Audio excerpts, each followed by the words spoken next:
할렐루야, 3월 16일 화요일입니다. 오늘도 주님이 주신 말씀이 여러분의 삶의 힘과 능력 되시길 주님의 이름으로 축원드립니다. 오늘 저희가 읽을 본문은 누가복음 18장 31절에서 43절까지 말씀입니다. 누가복음 18장 31절에서 43절까지 말씀 함께 읽도록 하겠습니다. 예수께서 12제자를 데리시고 이르시되 보라, 우리가 예루살렘으로 올라가노니 선지자들을 통하여 기록된 모든 것이 인자에게 응하리라. 인자가 이방인들에게 넘겨져 희롱을 당하고 능욕을 당하고 침뱉음을 당하겠으며 그들은 채찍질하고 그를 죽일 것이나 그는 3일 만에 살아나리라 하시되 제자들이 이것을 하나도 깨닫지 못하였으니 그 말씀이 감추었으므로 그들이 그 이르신 바를 알지 못하였더라. 여리고에 가까이 가셨을 때에 한 맹인이 길가에 앉아 구걸하다가 무리가 지나감을 듣고 이 무슨 일이냐고 물은데 그들이 나사렛 예수께서 지나가신다 하니 맹인이 외쳐 이르되 다윗의 자손 예수여 나를 불쌍히 여기소서 하거늘 앞서가는 자들이 그를 꾸짖어 잠잠하라 하되 그가 더욱 크게 소리질러 다윗의 자손이여 나를 불쌍히 여기소서 하는지라. 예수께서 머물러 서서 명하여 데려오라 하셨더니 그가 가까이 오매 물어 이르시되 내게 무엇을 하여 주기를 원하느냐 이르되 주여 보기를 원하나이다.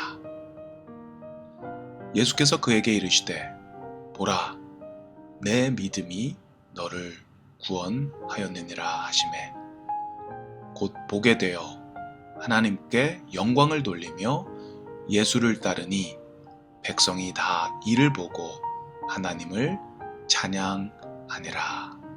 아멘. 오늘 본문에서 예수님은 자신이 고난받아 죽을 것이나 3일 만에 부활하신다고 제자들에게 말씀하십니다. 31절에서 33절 말씀입니다. 예수께서 12제자를 데리시고 이르시되 보라 우리가 예루살렘으로 올라가노니 선지자들을 통하여 기록된 모든 것이 인자에게 응하리라.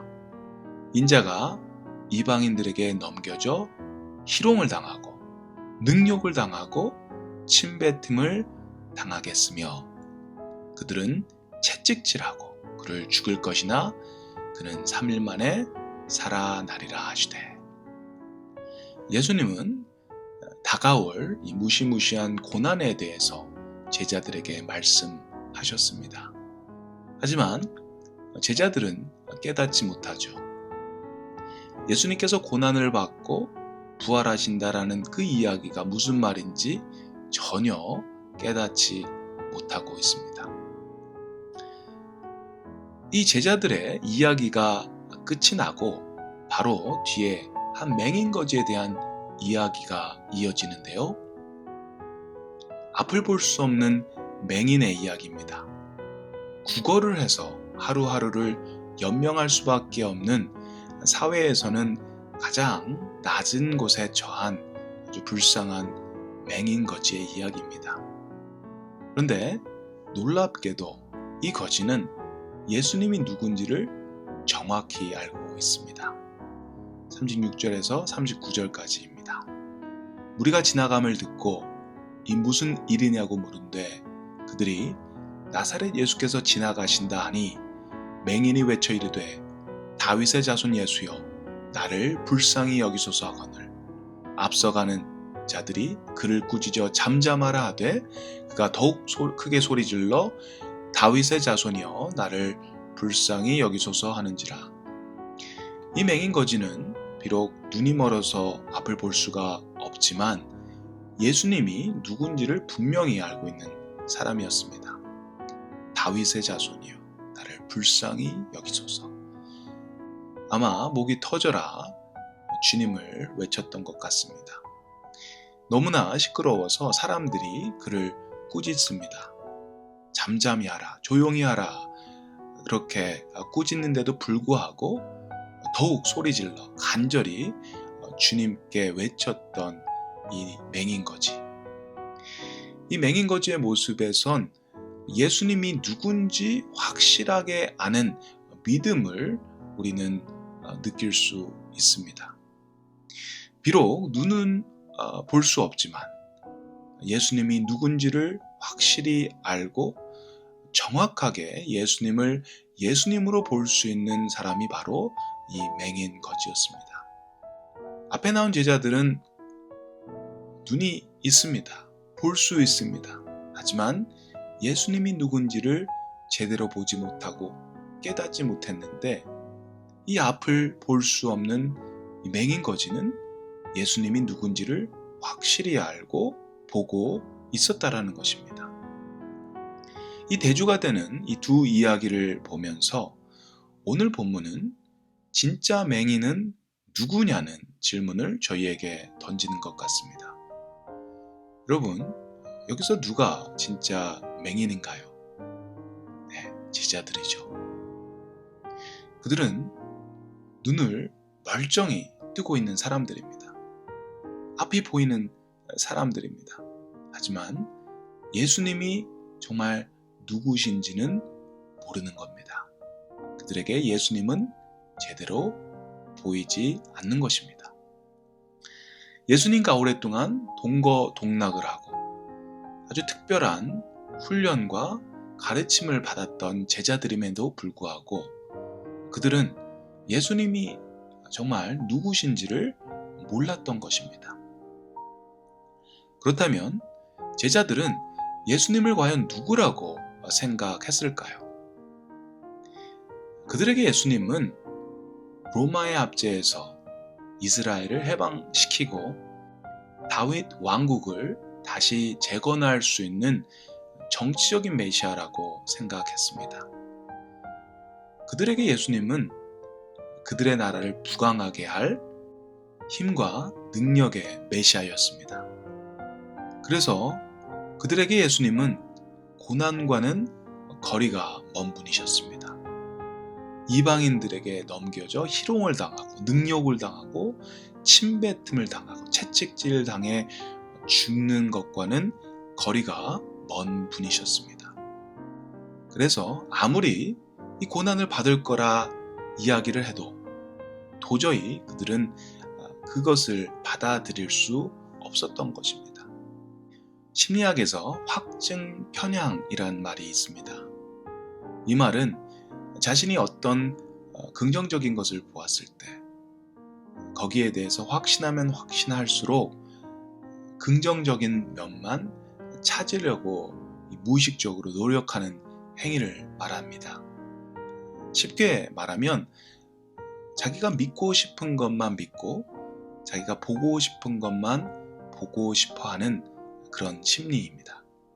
그래서 이 확증 편향이 있는 사람은 자기 생각, 자기 주장 외에 다른 것을 받아들이기가 어렵습니다. 제자들의 모습이 바로 그러했습니다. 이제 예루살렘에 도착하게 되면 세상이 바뀔 거야. 로마 제국을 무너뜨리고 예수님은 이 다윗의 왕국을 다시 세우실 거야. 예수님은 왕이 되실 거야. 그래서 나라를 다스리실 거야. 그럼 나도 예수님과 같이 이 나라를 다스릴 거야. 이런 생각에 너무 집중하다 보니 예수님께서 이야기하시는 고난의 이야기는 절대 받아들이기 힘들었던 것 같습니다. 사랑하는 성도 여러분, 우리에게 예수님은 누구신가요? 우리에게 이 복음은 어떤 것인가요? 우리는 어떤 시각으로 우리는 어떤 시각을 가지고 예수님을 보고 이 복음을 이해하고 계신가요? 예수님을 그들이 원하는 편향된 시각으로만 바라보고 있던 제자들과 같이 우리도 우리가 원하는 우리의 성공과 편안한 삶, 건강한 삶만을 가져다주는 그런 예수님으로만 보고 계시지는 않으신가요? 우리가 교회를 다니고 말씀을 듣고 읽고 묵상하면서도 또한 기도를 하면서도 우리가 바라고 우리가 원하는 것만을 고집한다면 어쩌면 우리도 제자들과 같이 눈을 뜨고 있지만 예수님을 보지 못하는 맹인과 같은 사람일 수 있습니다. 이 시간 바라는 것은 혹시라도 저희가 가진 왜곡된 시각들이 있다면 그것이 바로 잡히길 원합니다. 그래서 예수님이 예수님으로 보이고 복음이 복음으로 들려지시는 저와 여러분 되시기를 주님의 이름으로 축원드립니다. 우리 함께 기도하겠습니다. 사랑의 하나님, 오늘 말씀을 주심을 감사합니다. 저희는 제자들과 같이 주님을 제대로 보지 못할 때가 참 많이 있습니다. 저희들의 욕심, 저희들의 이기적인 그런 마음들과 시각들로 인해서 주님을 제대로 보지 못하고 복음을 제대로 이해하지 못할 때가 저희에게 있습니다. 그럼에도 불구하고 예수님, 저희를 포기하시지 않으시고 계속해서 말씀해 주시고 계속해서 저희를 도전해 주시고 가르쳐 주시니 감사합니다. 주님이 저에게 바라시고 또 원하시는 그런 일들을 저희들이 바로 볼 수 있도록 도와주시옵소서. 그래서 주님이 원하시는 그 길을 우리가 보고 또 그 길을 걸어갈 수 있도록 저희를 인도해 주시옵소서. 감사드립니다. 예수 그리스도의 이름으로 기도드립니다.